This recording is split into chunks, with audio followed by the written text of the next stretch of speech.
Bolshevism by H.P. Lovecraft. The most alarming tendency observable in this age is a growing disregard for the established forces of law and order, whether or not stimulated by the noxious example of the almost subhuman Russian rabble.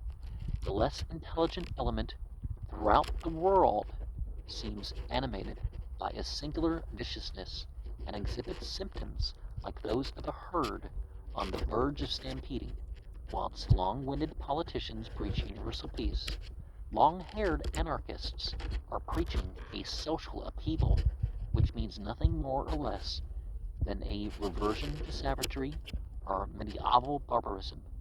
Even in this traditionally orderly nation, the number of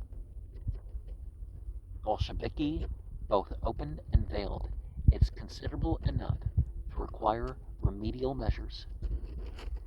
The repeated and unreasonable strikes of important workers, seemingly with the object of indiscriminate extortion rather than rational wage increase, constitute a menace which should be checked. To a certain extent, our government will probably meet these conditions with legislation affecting seditious speech and treasonable acts. But if a permanent cure is to be accomplished, something deeper and more educational will be needed. It will require propaganda to combat propaganda. The present agitation undoubtedly arises from false belief in the possibility of a radically altered social order.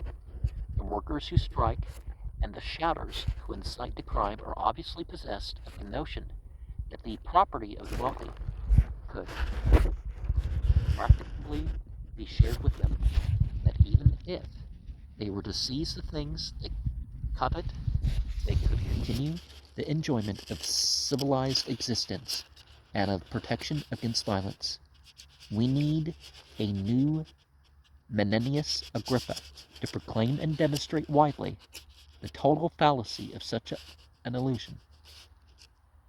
Our present social order, whilst capable of some degree of liberalization, is the product of the natural development of human relations. It is not ideal, nor could anything on earth be ideal, but it is inevitable. Just as long as some men are more intelligent than others, so long will there be inequality of wealth.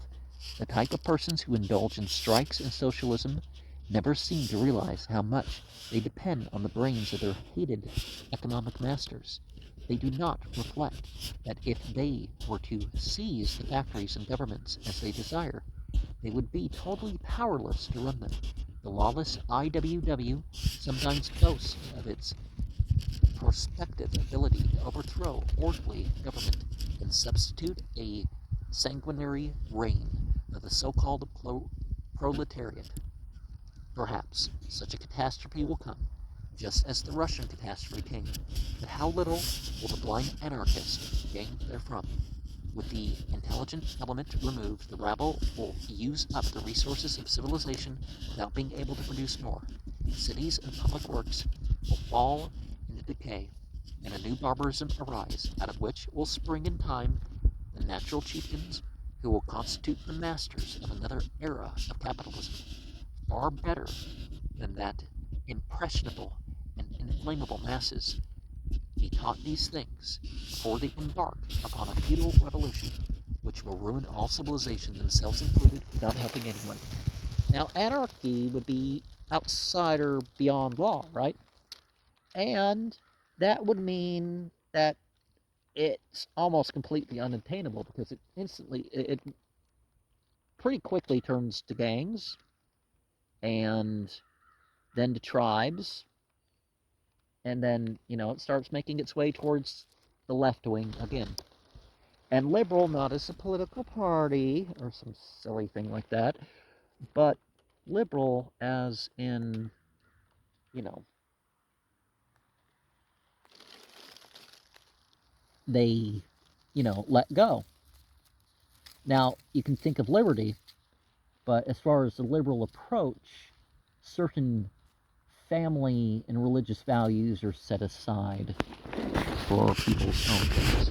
And notice how I'm trying to qualify that as outside of prejudice, because we're talking about, the sheepish individuals, the unthinking masses of any group creates a problem, and it's creating a worldwide problem.